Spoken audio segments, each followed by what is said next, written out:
Selamat datang di channel ini. Hari ini kita akan menjelajahi salah satu konflik paling kompleks dan lama dalam sejarah modern, konflik Israel-Palestina.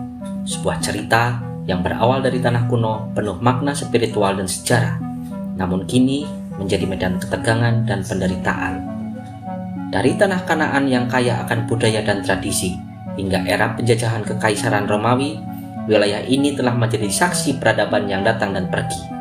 Namun, di balik segala kemegahan masa lalu, konflik yang berkepanjangan telah membayangi masa kini dan masa depan. Melalui video ini, kita akan melihat kembali jejak sejarah yang membentuk konflik ini, menggali akar permasalahan, dan mencoba memahami bagaimana dunia memandang masa depan Israel dan Palestina. Tidak hanya tentang perang dan kekerasan, tetapi juga tentang harapan, upaya perdamaian, dan kemungkinan solusi.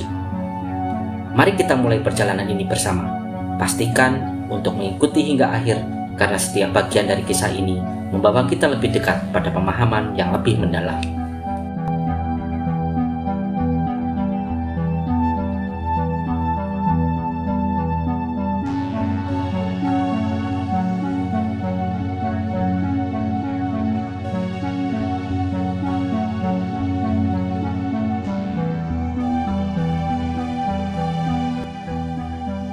Setelah memahami pengantar dan latar belakang dari prolog sebelumnya, kita akan masuk lebih dalam ke pembahasan tentang konflik Israel-Palestina.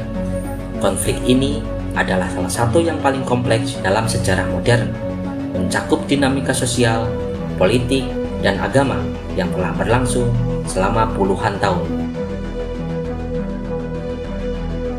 Disclaimer: video ini bertujuan untuk memberikan analisis berdasarkan data dan sejarah dengan pendekatan yang seimbang. Kami tidak berpihak pada salah satu pihak dalam konflik ini dan tidak bermaksud untuk memprovokasi atau menyinggung siapapun. Konten ini dirancang untuk meningkatkan pemahaman dan membuka ruang diskusi yang produktif.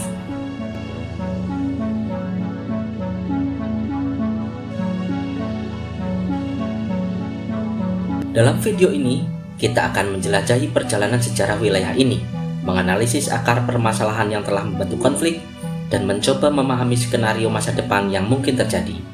Dengan pendekatan berbasis data dan analisis ilmiah, kami mengajak Anda untuk melihat konflik ini dari sudut pandang yang lebih luas, tidak hanya melalui sudut pandang konflik, tetapi juga melalui harapan akan perdamaian. Mari kita mulai perjalanan ini untuk memahami bagaimana sejarah, data, dan pelajaran dari masa lalu dapat membantu kita memprediksi kemungkinan yang akan datang.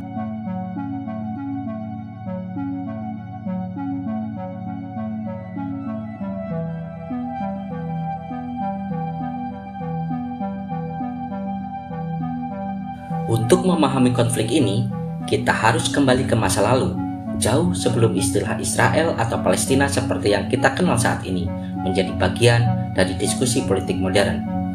Wilayah ini dikenal sebagai tanah Kanaan pada zaman kuno, yang kemudian dihuni oleh berbagai peradaban, termasuk bangsa Yahudi, Filistin, dan lainnya. Bangsa Yahudi memiliki hubungan historis yang mendalam dengan kota Yerusalem, yang dianggap sebagai pusat spiritual mereka. Namun, pada abad pertama Masehi, setelah pemberontakan melawan Kekaisaran Romawi, banyak orang Yahudi diusir atau tersebar dalam diaspora. Berabad-abad kemudian, wilayah ini menjadi bagian dari kekhalifahan Islam dan kemudian berada di bawah kendali Kesultanan Utsmaniyah selama lebih dari 4 abad. Pada masa ini, wilayah Palestina dihuni oleh komunitas Muslim, Kristen, dan Yahudi yang hidup berdampingan meski dalam berbagai ketegangan kecil.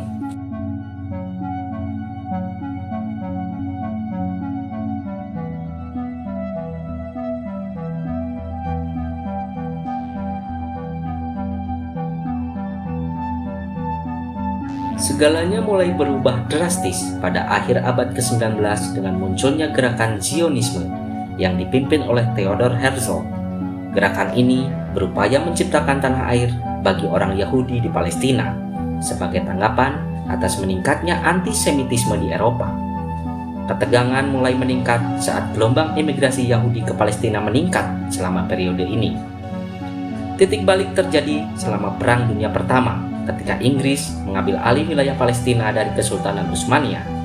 Pada tahun 1917, Deklarasi Balfour dikeluarkan, menjanjikan dukungan Inggris untuk pembentukan rumah nasional bagi orang Yahudi di Palestina. Namun, pada saat yang sama, Inggris juga berjanji mendukung kemerdekaan Arab, menciptakan konflik janji yang memperburuk ketegangan.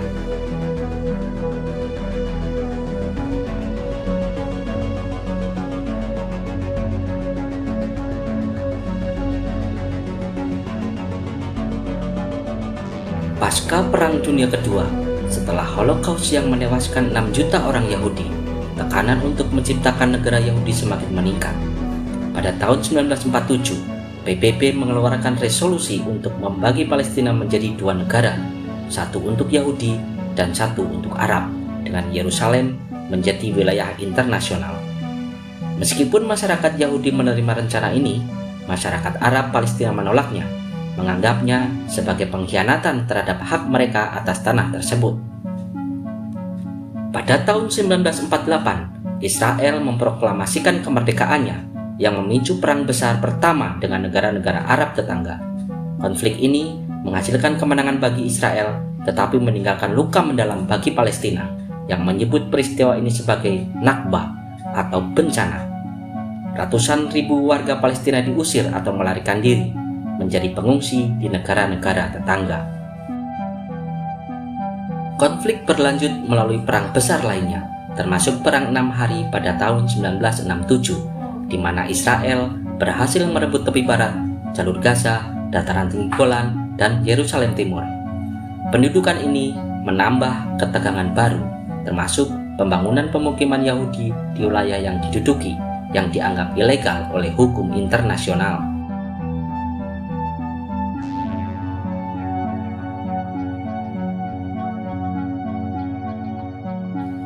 Mari kita analisa konflik ini. Pertama, siklus kekerasan. Data dari berbagai lembaga internasional seperti Amnesty International dan Human Rights Watch menunjukkan pola kekerasan yang terus berulang. Eskalasi seringkali dimulai dari serangan kecil, lalu meluas menjadi konfrontasi besar dengan banyak korban jiwa di kedua belah pihak.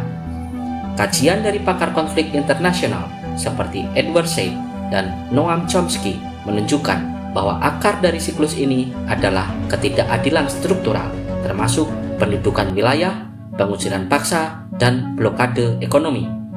Kedua, peran aktor eksternal. Amerika Serikat sebagai sekutu utama Israel memberikan bantuan miliaran dolar setiap tahun untuk pertahanan Israel. Sebaliknya, dukungan negara-negara Arab terhadap Palestina cenderung retoris dan tidak terkoordinasi. Menurut Dr. Rashid Khalidi, peran internasional seringkali lebih memperburuk daripada menyelesaikan konflik karena bias kepentingan geopolitik. Ketiga, perubahan dinamika internal. Di dalam Israel, gerakan sayap kanan semakin mendominasi kebijakan politik, termasuk pembangunan pemukiman di tepi barat. Di sisi Palestina, perpecahan antara Fatah dan Hamas melemahkan posisi negosiasi. Studi dari International Crisis Group menunjukkan bahwa tanpa persatuan internal di pihak Palestina, sulit untuk mencapai kesepakatan yang menguntungkan.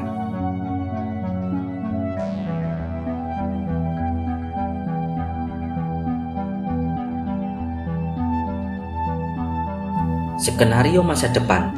1. Eskalasi konflik. Konflik dapat berkembang menjadi perang regional, melibatkan negara-negara seperti Iran, Lebanon, atau Suriah. Namun, ini adalah skenario yang paling tidak diinginkan oleh komunitas internasional karena dampaknya yang luas. 2. Status quo.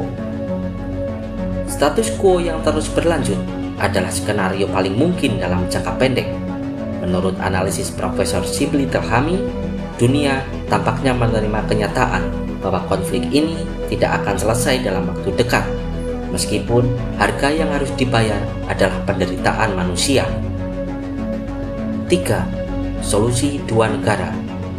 Solusi ini telah menjadi inti dari diplomasi internasional selama beberapa dekade, tetapi implementasinya menghadapi tantangan besar, termasuk pemukiman ilegal dan kebutuhan politik. 4. Solusi satu negara. Meskipun jarang dibahas, solusi ini berarti membentuk satu negara dengan hak setara bagi semua warga.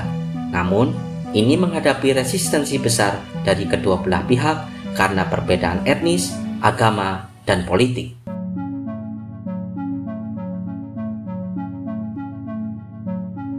Skenario yang paling mungkin. Berdasarkan kajian ahli dan pola historis, status quo tampaknya menjadi skenario yang paling mungkin terjadi dalam jangka pendek hingga menengah. Perubahan besar hanya dapat terjadi jika ada tekanan internasional yang signifikan atau perubahan internal yang mendasar di kedua belah pihak.